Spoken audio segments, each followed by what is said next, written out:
नव्यानं आंदोलनाची घोषणा करणाऱ्या जरांगे पाटलांच्या संदर्भातली सरकारच्या शिष्टमंडळाच्या सोबत जरांगे पाटलांची चर्चा निष्फळ ठरली। त्यामुळे 29 ऑगस्टला निर्णायक आंदोलन करण्यावर जरांगे पाटील ठाम आहेत, तर मराठा आरक्षणाची अंमलबजावणी करण्यात सरकारकडून चुका झाल्याची कबुली विखे पाटलांनी दिली। जरांगेंना आंदोलन न करण्याची विनंती विखे पाटलांकडून करण्यात आली। 28 ऑगस्टच्या आत 58 लाख नोंदींचे प्रमाणपत्र देण्याची मागणी जरांगे पाटलांनी केली आहे। त्यामुळे सगळ्या महाराष्ट्राचं लक्ष या आंदोलनाकडे लागलं।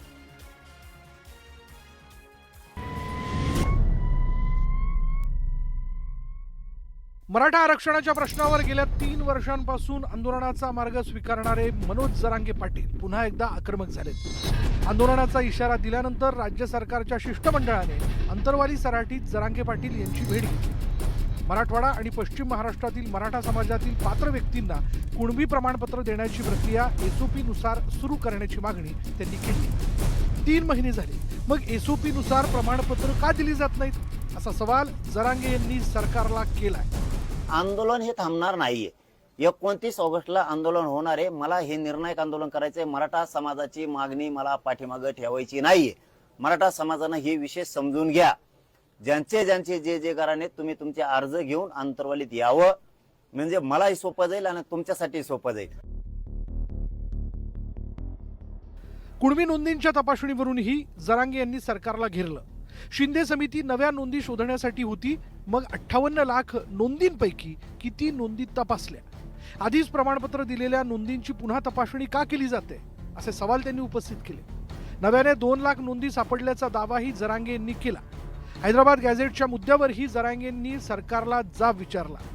स्वातंत्र्यपूर्व काळातील दस्तऐवज सरकारला मान्य आहेत की नाहीत असा सवाल करत गॅझेट खरे असेल तर त्याच्या आधारे कुणबी प्रमाणपत्र का दिली जात नाहीत असा सवाल त्यांनी केला।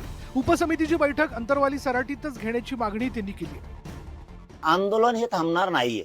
29 ऑगस्टला आंदोलन होणार आहे। मला हे निर्णायक आंदोलन करायचंय। मराठा समाजाची मागणी मला पाठीमागे ठेवायची नाहीये। मराठा समाजानं हे विषय समजून घ्या। ज्यांचे ज्यांचे जे घराने तुम्ही तुमचे अर्ज घेऊन अंतरवालीत यावं, म्हणजे मलाही सोपं जाईल आणि तुमच्यासाठी सोपं जाईल। मराठा आरक्षणाचा प्रश्न सोडवण्यासाठी सकारात्मक असल्याचं सरकारच्या शिष्टमंडळाकडून स्पष्ट करण्यात आलं। अधिकाऱ्यांची बैठक घेऊन विषय मार्गी लावण्याचं आश्वासन शिष्टमंडळानं दिलं। शासनाची भूमिका जी वेळोवेळी करावं लागते ती आपण केलेली आहे। अनेक निर्णय आपण केलेले आहेत। आता मी मान्य करतो की काही निर्णय अंमलबजावणीमध्ये काही त्रुटी राहिल्या असतील, काही विलंब झाला असेल, त्यांची भूमिका ती स्पष्ट आहे। शेवटी मला समाजासाठी ते काम करतात, आमची तीच भूमिका आहे। पण शासन स्तरावर ज्यावेळी अशा काही अडचणी येतात आणि त्याच्यामुळं अंमलबजावणी होत नाही म्हणून त्यांचा जो रोष आहे तो आम्ही मान्यच करतो की त्यांची भूमिका योग्यच आहे। तर त्याच्यावर आता काय आपल्याला तोडगा काढता येईल किंवा अंमलबजावणी कशी वेगाने करता येईल या दृष्टीने मी आता आम्ही कार्यवाही करणार आहोत। आरक्षणासाठी आग्रही भूमिका घेणाऱ्या जरांगे पाटलांच्या मागण्या काय आहेत ते आता आपण पाहूया।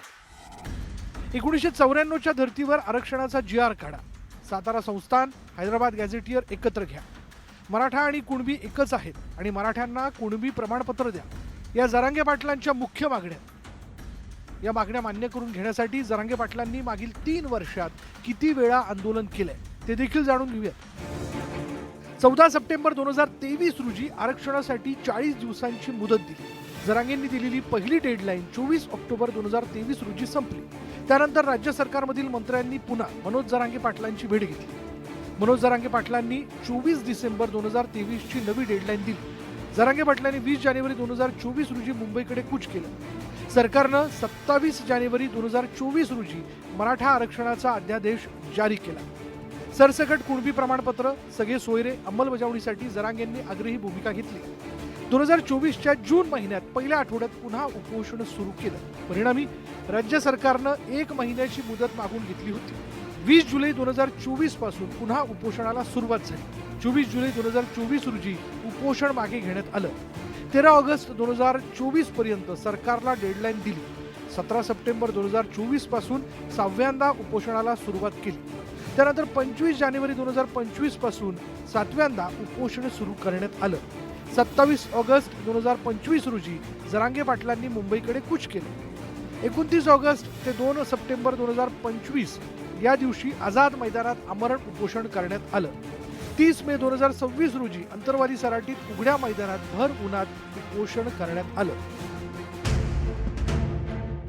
या सर्व आंदोलनानंतर आता पुन्हा एकदा 29 ऑगस्टला जरांगे पाटलांनी आंदोलनाचा पवित्रा घेतलाय. 58 लाख प्रमाणपत्रांवर जरांगे पाटील ठाम आहेत. त्यामुळं जरांगे पाटील आणि सरकारमधील कोंडी कशी फुटणार याकडे सगळ्यांचं लक्ष लागलंय. जालन्याहून रवी जयस्वालसह संतोष गोरे, न्यूज 18 मराठी, मुंबई.